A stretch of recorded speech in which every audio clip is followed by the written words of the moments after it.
Okay, our first act, Jill Tribulas. Jill,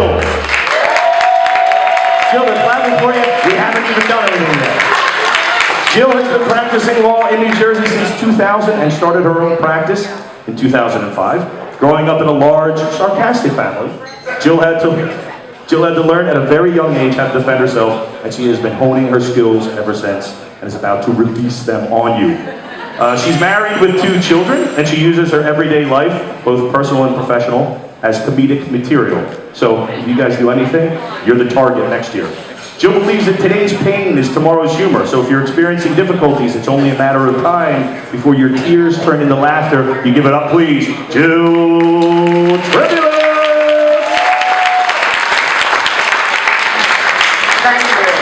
Thank you very much. Thank you for joining me here for the day that may actually, depending on how this goes, may be the last day I practice law in the state of New Jersey. But there's a problem, because when I pictured doing this in my head, there weren't so many of you. So I'm sorry, I'm going to have to ask some of you to leave. That may not be a bad thing. So I've been doing stand-up comedy for about 30 seconds now, and I think it's going pretty well. Actually, this is my 4th time ever getting up in front of people, my 4,000th time doing stand-up comedy in my head. Usually when I'm sitting in the courtroom, waiting for my turn in front of the judge is when I come up with my material. But before I go, especially Judge Holden's courtroom, before I go any further, I must make the following disclaimer. Nothing I say can and will be used against me in a court of law or in a court of public opinion. And I do not swear to tell the truth, the whole truth, or anything that resembles the truth tonight, so help me God. So help me God right now. I don't do this very often, so I have a lot of friends and family members coming up to me going, Jill, aren't you nervous about doing this? You're getting up in front of a bunch of people, and they may boo and hiss at you and tell you to stop talking and shut up and sit down. And I said, well, in my day job, I get up in front of a bunch of people sometimes, and every once in a while there's a person telling me to stop talking and sit down, and I call that person Your Honor. Isn't that true, Judge Holden? Right now I want to talk about my late husband. He's not dead, he's just late for everything. I'll introduce you when he gets here. I blame that on his age, because there is a 16-year difference. He's 16 years older than I am. And I'm a little bit nervous about getting old, but the thing that scares me the most about getting old is the shoes. I mean, come on, the shoes when you get older, the worst. But we have 2 children, my husband Mike and I. Miles is 10 and Allison is 8 years old. Mike was 50 when Miles was born and 53 when Allison came along. I was the only new mom in the maternity ward, in short through AARP. We joined the ranks as parents, and a couple years ago we bought a minivan. It's not too bad, but you have the tinted windows on the back and the side, so you can leave the kids in the car, not worry about somebody calling DIFUS. Actually, now we should call it the division. But don't worry, we give them enough cold medicine, they sleep the entire time. No, but my kids are great. They have a lot of friends. They're getting really great grades in school. There's nobody bullying them, which is unlike me. When I was in grade school, the years between 4th and 8th grade were just very traumatic for me. Growing up, I had very long red hair, like carrot red hair, and freckles. And my mom, I guess, was tired of dealing with my hair every morning and having to comb it, and I would give her a hard time, and she decided that I would get a haircut. And back in the day, the haircut that was all the rage was the Dorothy Hamill.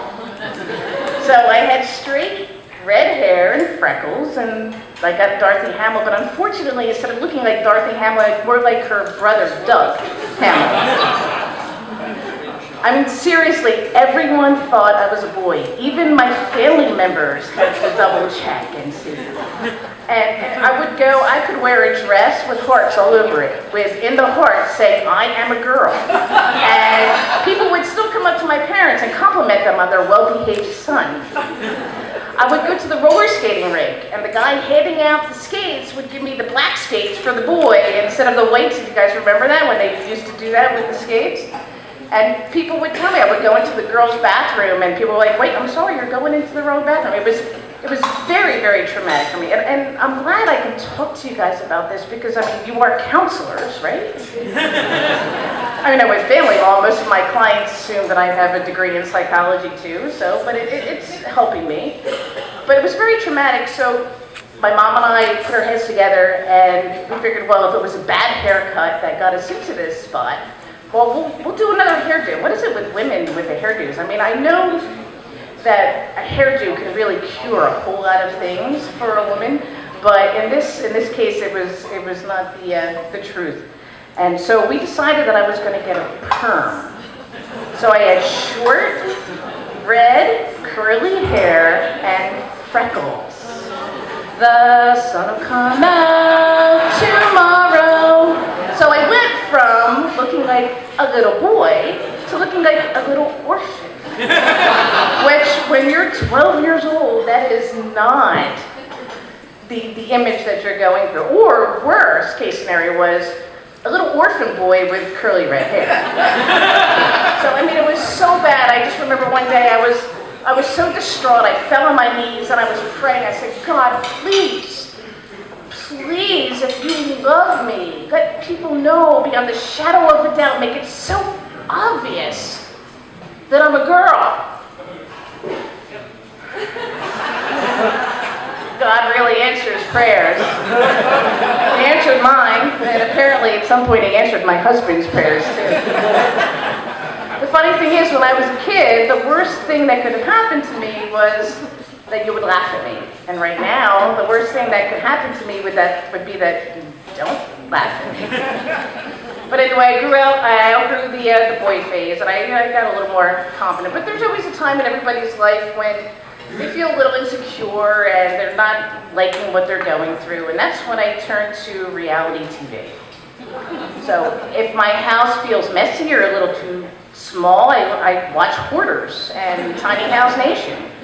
If I'm feeling fat, I watch The Biggest Loser. If my kids are misbehaving, I watch Super Nanny. If I feel like I'm going crazy, I watch Dr. Phil or Jerry Springer. And if my husband is driving me nuts, I watch Wife Swap or Jerry Springer. And there's this other, it's called Animal Hoarders. And they're just like regular hoarders, but instead of like collecting things and stuff, they collect animals. And I was so intrigued by this that I decided to do a little research, and I found the first documented case of animal hoarding. It was Roger and Anita Radcliffe and their 101 Dalmatians. What are we teaching our children? But speaking of feeling fat, my family and I went to Knoebels for the first time last summer. It's an amusement park in Pennsylvania, and you camp, and they have some of the best roller coasters in the country.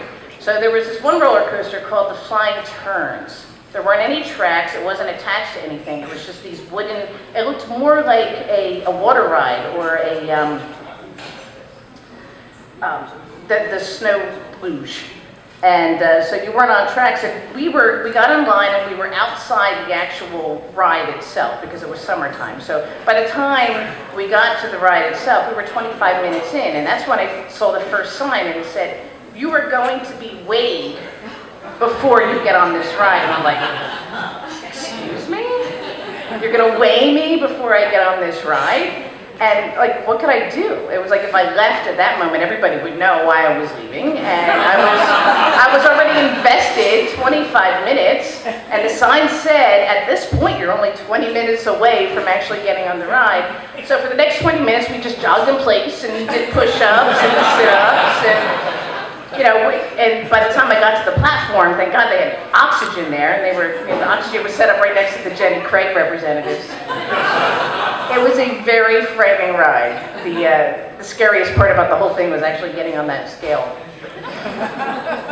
But as an attorney, I get gifts from clients, but my favorite gifts that I get from clients are the ones that are handmade. And I had this one client, she was about 80 years old, her name was Joan.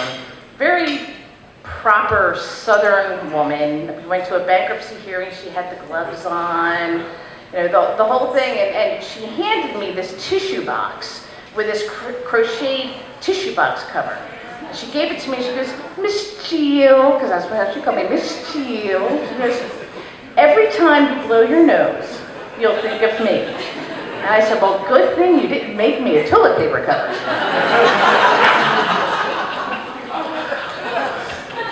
When I started practicing law, I said there's two things I will never do. I will never do family law, and I will never run my own law office. It seemed like the next day, that's exactly what I was doing. But when I first started doing family law, I was just getting my feet wet. I didn't really know a whole lot about it. And we were in court one day, and the attorney came up to me and he goes, "Well, you know, I think we should have a four-way." And I'm like, "I'm sorry, what?" I'm like, "No wonder these people are getting divorced." I'm like, "Well, we're just skipping right over the three-way, right into the four-way." It's like he left off the word conference. But I mean, wouldn't that change the way you select your clients? Can you imagine? And coming into your office, "Oh, before you sit down, can you turn around for me really slow? I dropped my pen over there. Can you bend over and pick that up? Thank you very much." And so who's representing your wife? You know, that would totally change the way that I selected my clients.